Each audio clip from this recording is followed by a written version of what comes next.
இந்த வீடியோவை கிட்டத்தட்ட நான் 100 தடவை கிட்ட பார்த்திருப்பேன். அவ்வளோ தடவை பார்த்தோம் அந்த வீடியோல எனக்கு ஒண்ணு மட்டும் புரியவே இல்லை. அப்படி அந்த மனுஷன் என்னதான் பண்ணாரு?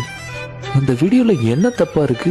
எப்படா இந்த பஸ்ஸை விட்டு இறங்கி வீட்டுக்கு போய் நம்ம ஃபேமிலியை பார்ப்போம்னு சொல்லி அமைதியா செவனேன்னு நின்றுகிட்டு இருந்த ஒருத்தரை எப்படி இப்படிலாம் பண்ணணும்னு சொல்லி தோணுச்சுன்னு எனக்கு சத்தியமா தெரியல. இறங்குற வழி பக்கம் நின்னவர் ஒரு தடவை கூட அந்த பொண்ணை திரும்பி பார்க்கவே இல்லை. நீங்க எல்லாம் மைன்யூட்டா நோட் பண்ணா உங்களுக்கு ஒரு விஷயம் தெரியும். அவர் கையில ஒரு பேக் வச்சிருப்பாரு. ஆரம்பத்துல இருந்தே அந்த பேக்கை தான் அவரு அந்த கையில புடிச்சுக்கிட்டு இருப்பாரு. கடைசியா அவர் இறங்க போகும்போது அந்த கையில இருக்க பேக்கை இந்த கையில மாத்தும் போது இந்த பொண்ணு போய் நின்று இருக்கு. அப்பதான் கை பட்டு இருக்கு. அவரா இன்டென்ஷனலா அந்த பொண்ணை தொடவே இல்லை. எனக்கு சத்தியமா புரியல.